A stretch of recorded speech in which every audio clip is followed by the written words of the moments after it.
بسم الله الرحمن الرحيم ياسين والقرآن الحكيم إنك لمن المرسلين على صراط مستقيم تنزيل العزيز الرحيم لتنذر قوما ما أنذر آباؤهم فهم غافلون لقد حق القول على أكثرهم فهم لا يؤمنون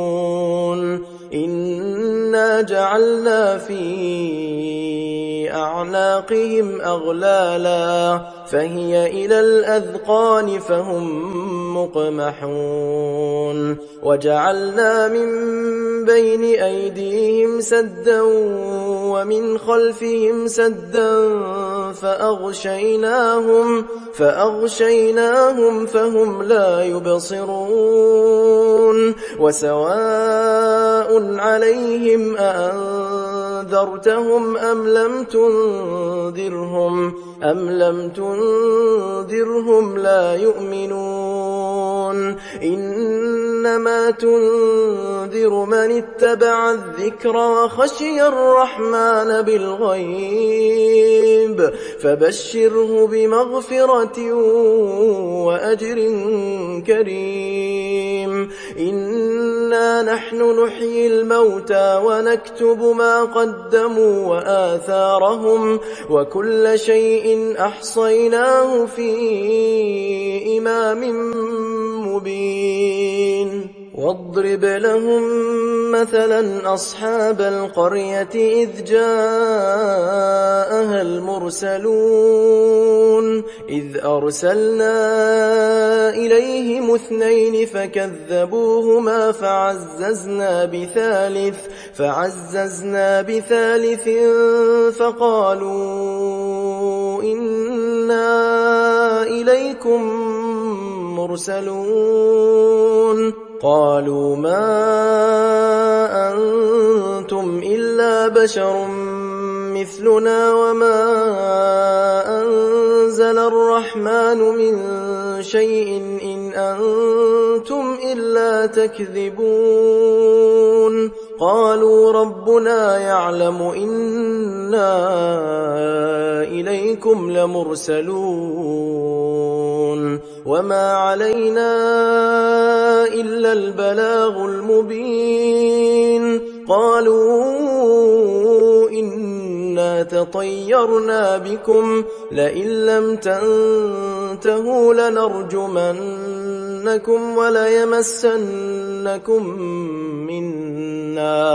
وليمسنكم منا عذاب أليم قالوا طائركم معكم أئن ذكرتم بل أنتم قوم مسرفون وجاء من أقصى المدينة رجل يسعى قال يا قوم اتبعوا المرسلين اتبعوا من لا يسألكم أجرا وهم مهتدون وما لي لا أعبد الذي فطرني وإليه ترجعون أأتخذ من دونه آلهة إن يردني الرحمن بضر لا تغن عني شفاعتهم شيئا ولا ينقذون إني إذا لفي ضلال مبين إني آمنت بربكم فاسمعون قيل ادخل الجنة قال يا ليت قومي يعلمون بما غفر لي ربي وجعلني من المكرمين.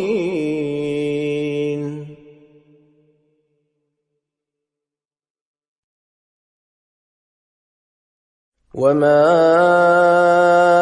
أنزلنا على قومه من بعده من جند من السماء وما كنا منزلين إن كانت إلا صيحة واحدة فإذا هم خامدون. يا حسرة على العباد ما يأتيهم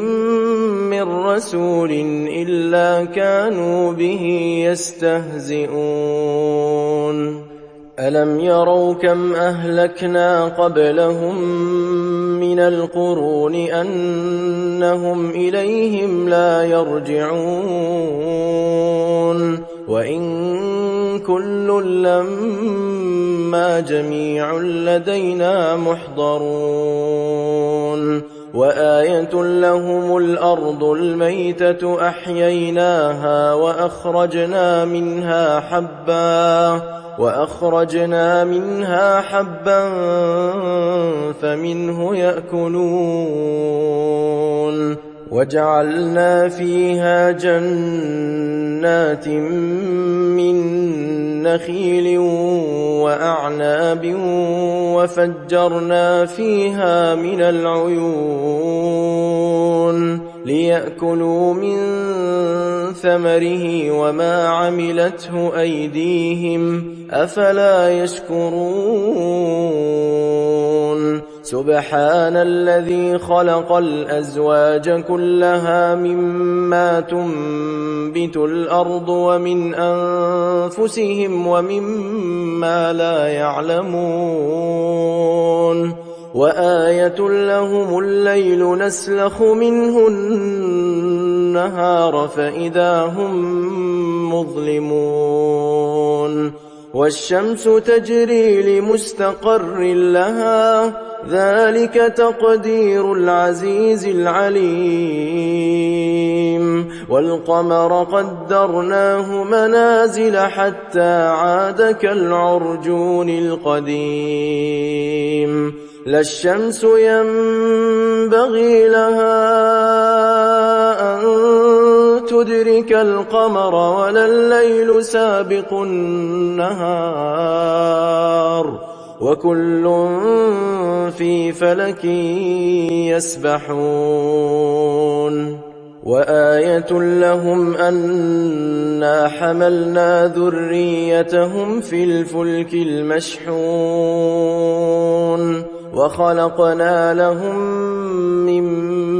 مثله ما يركبون. وإن نشأ نغرقهم فلا صريخ لهم ولا هم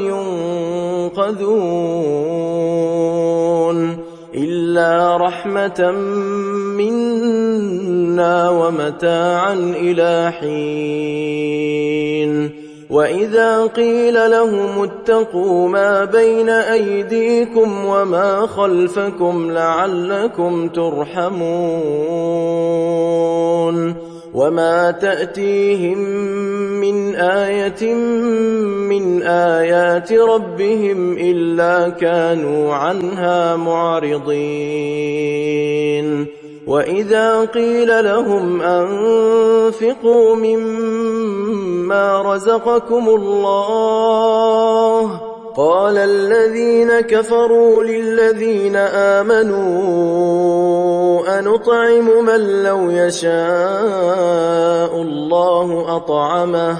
إن أنتم إلا في ضلال مبين. ويقولون متى هذا الوعد إن كنتم صادقين ما ينظرون إلا صيحة واحدة تأخذهم وهم يخصمون فلا يستطيعون توصية ولا إلى أهلهم يرجعون ونفخ في الصور فإذا هم من الأجداث إلى ربهم ينسلون قالوا يا ويلنا من بعثنا من مرقدنا هذا ما وعد الرحمن وصدق المرسلون إن كانت إلا صيحة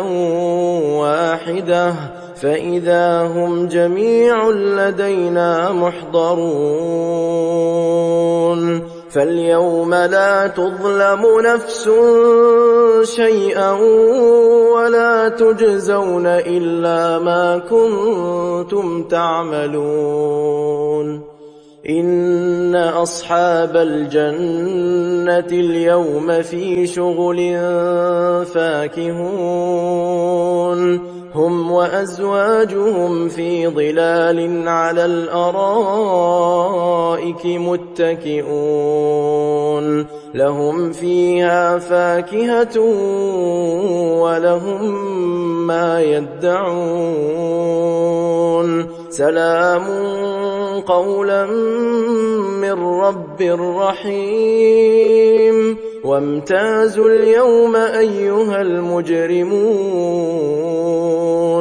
ألم أعهد إليكم يا بني آدم ألا تعبدوا الشيطان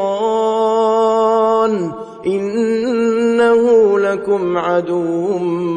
مبين وأن اعبدوني هذا صراط مستقيم ولقد أضل منكم جبلا كثيرا أفلم تكونوا تعقلون هذه جهنم التي كنتم توعدون اصلوها اليوم بما كنتم تكفرون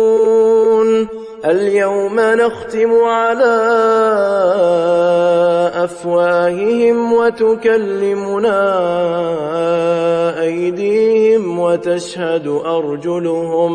وتشهد أرجلهم بما كانوا يكسبون ولو نشاء لطمسنا على أعينهم فاستبقوا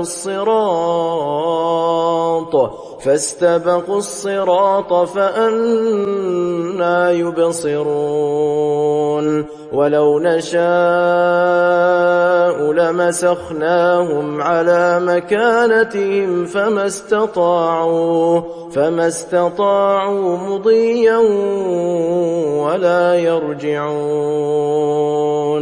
ومن نعمره ننكسه في الخلق أفلا يعقلون وما علمناه الشعر وما ينبغي له إن هو إلا ذكر وقرآن مبين لينذر من كان حيا ويحق القول على الكافرين أولم يروا أنا خلقنا لهم مما عملت أيدينا أنعاما فهم لها مالكون وذللناها لهم فمنها ركوبهم ومنها يأكلون ولهم فيها منافع ومشارب أفلا يشكرون واتخذوا من دون الله آلهة لعلهم ينصرون لا يستطيعون نصرهم وهم لهم جند محضرون فلا يحزنك قولهم إنا نعلم ما يسرون وما يعلنون أولم ير الإنسان أنا خلقناه من نطفة فإذا هو خصيم مبين وضرب لنا مثلا ونسي خلقه قال من يحيي العظام وهي رميم قل يحييها الذي أنشأها أول مرة وهو بكل خلق عليم الذي جعل لكم من الشجر الأخضر نارا فإذا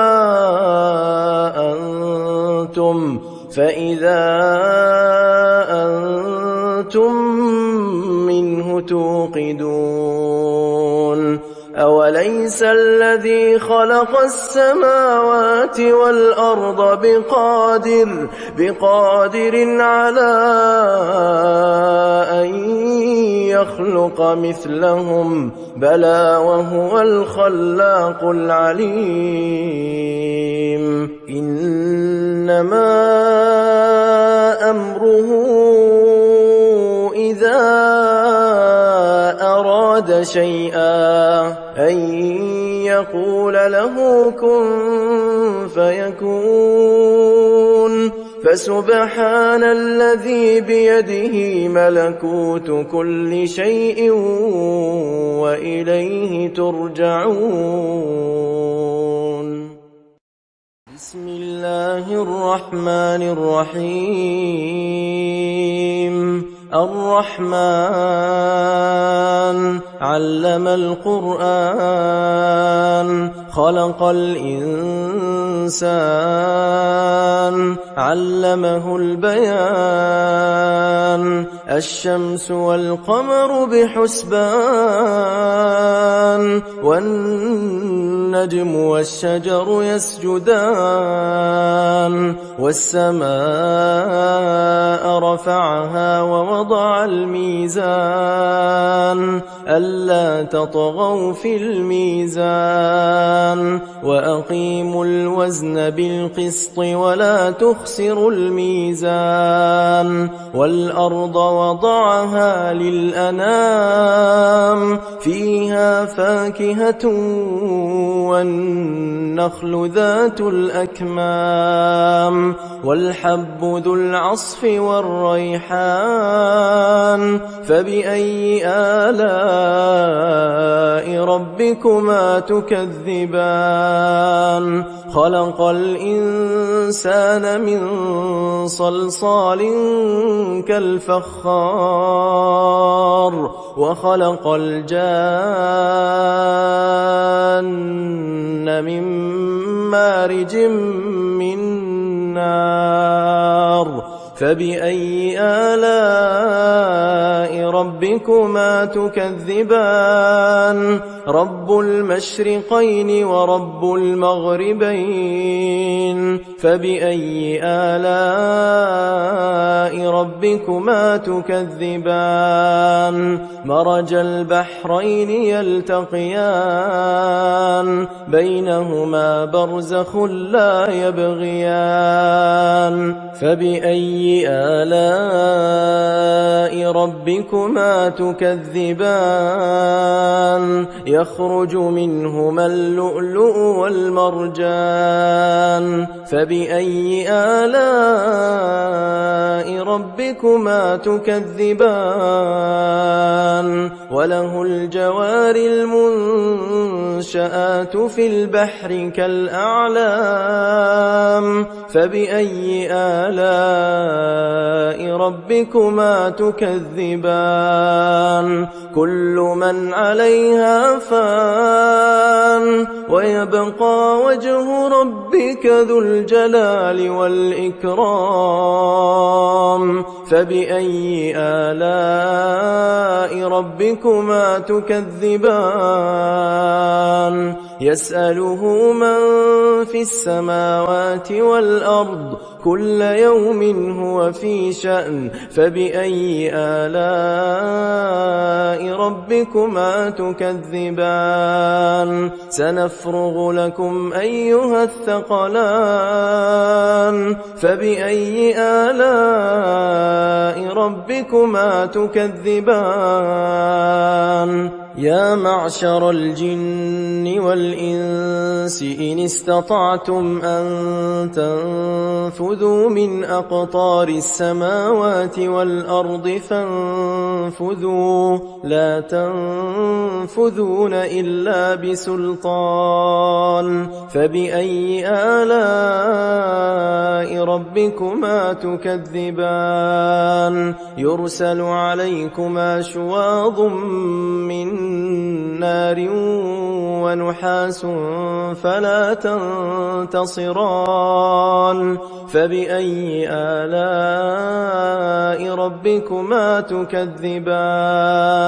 فإذا انشقت السماء فكانت وردة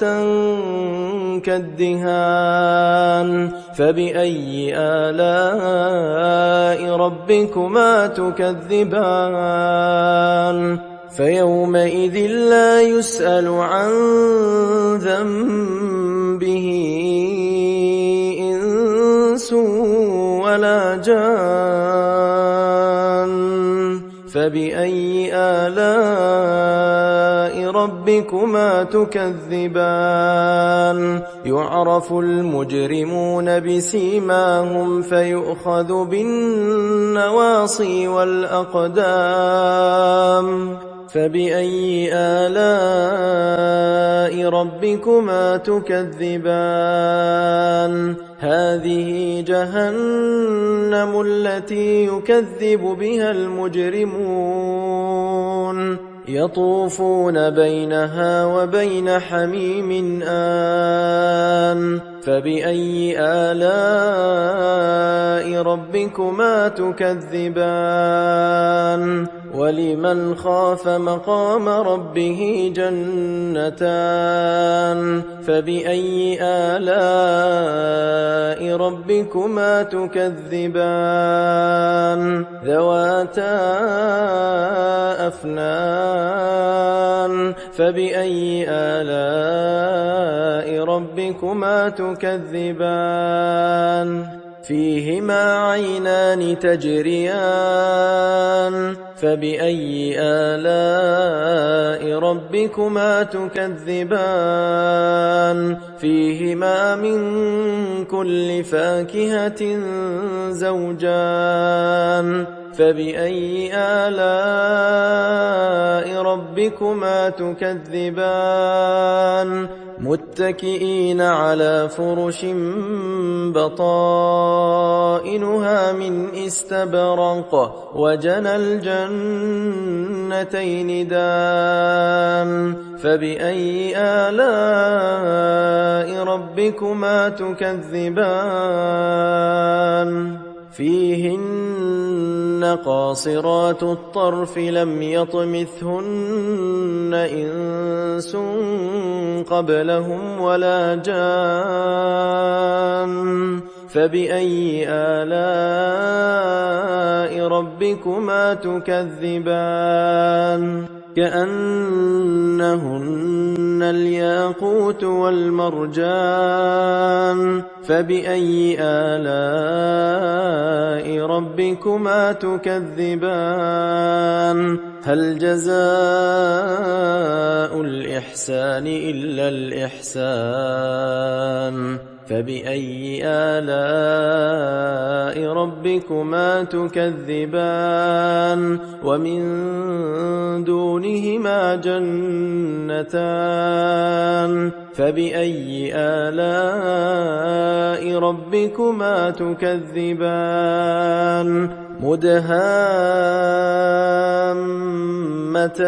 مدهامتان فبأي آلاء ربكما تكذبان فيهما عينان نضاختان فبأي آلاء ربكما تكذبان فيهما فاكهة ونخل ورمان فبأي آلاء ربكما تكذبان فيهن خيرات حسان فبأي آلاء ربكما تكذبان حور مقصورات في الخيام فبأي آلاء ربكما تكذبان لم يطمثهن إنس قبلهم ولا جان فبأي آلاء ربكما تكذبان متكئين على رفرف خضر وعبقري حسان فبأي آلاء ربكما تكذبان تبارك اسم ربك ذي الجلال والإكرام بسم الله الرحمن الرحيم إذا وقعت الواقعة ليس لوقعتها كاذبة خافضة رافعة إذا رجت الأرض رجا وبست الجبال بسا فكانت هباء منبثا وكنتم أزواجا ثلاثة فأصحاب الميمنة ما أصحاب الميمنة وأصحاب المشأمة ما أصحاب المشأمة والسابقون السابقون أولئك المقربون في جنات النعيم ثلة من الأولين وقليل من الآخرين على سرر موضونة متكئين عليها متقابلين يطوف عليهم ولدان مخلدون بأكواب وأباريق وكأس من معين لا يصدعون عنها ولا ينزفون وفاكهة مما يتخيرون ولحم طير مما يشتهون وحور عين كأمثال اللؤلؤ المكنون جزاء بما كانوا يعملون لا يسمعون فيها لغوا ولا تأثيما إلا قيلا سلاما سلاما وأصحاب اليمين ما أصحاب اليمين في سدر مخضود وطلح منضود وظل ممدود وماء مسكوب وفاكهة كثيرة لا مقطوعة ولا ممنوعة وفرش مرفوعة إنا أنشأناهن إن شاء فجعلناهن أبكارا عربا أترابا لأصحاب اليمين ثلة من الأولين وثلة من الآخرين وأصحاب الشمال ما أصحاب الشمال في سموم وحميم وظل من يحموم لا بارد ولا كريم إنهم كانوا قبل ذلك مترفين وكانوا يصرون على الحنث العظيم وكانوا يقولون أئذا متنا وكنا ترابا وعظاما أئنا لمبعوثون أو آباؤنا الأولون قل إن الأولين والآخرين لمجموعون إلى ميقات يوم معلوم ثم إنكم أيها الضالون المكذبون لآكلون من شجر من زقوم فمالئون منها البطون فشاربون عليه من الحميم فشاربون شرب الهيم هذا نزلهم يوم الدين نحن خلقناكم فلولا تصدقون أفرأيتم ما تمنون أأنتم تخلقونه أم نحن الخالقون نحن قدرنا بينكم الموت وما نحن بمسبوقين على أن نبدل أمثالكم وننشئكم فيما لا تعلمون ولقد علمتم النشأة الأولى فلولا تذكرون أفرأيتم ما تحرثون أأنتم تزرعونه أم نحن الزارعون لو نشاء لجعلناه حطاما فظلتم تفكهون إنا لمغرمون بل نحن محرومون أفرأيتم الماء الذي تشربون أأنتم أنزلتموه من المزن أم نحن المنزلون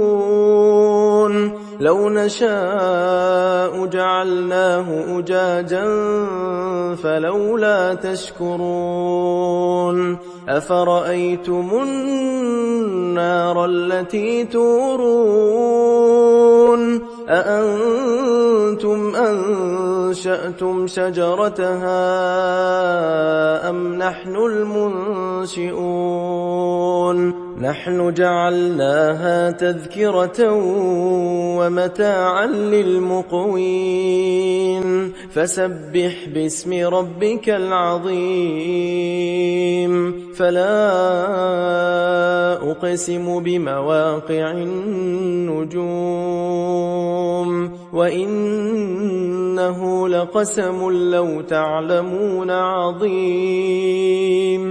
إنه لقرآن كريم في كتاب مكنون لا يمسه إلا المطهرون تنزيل من رب العالمين أفبهذا الحديث أنتم مدهنون وتجعلون رزقكم أنكم تكذبون فلولا إذا بلغت الحلقوم وأنتم حينئذ تنظرون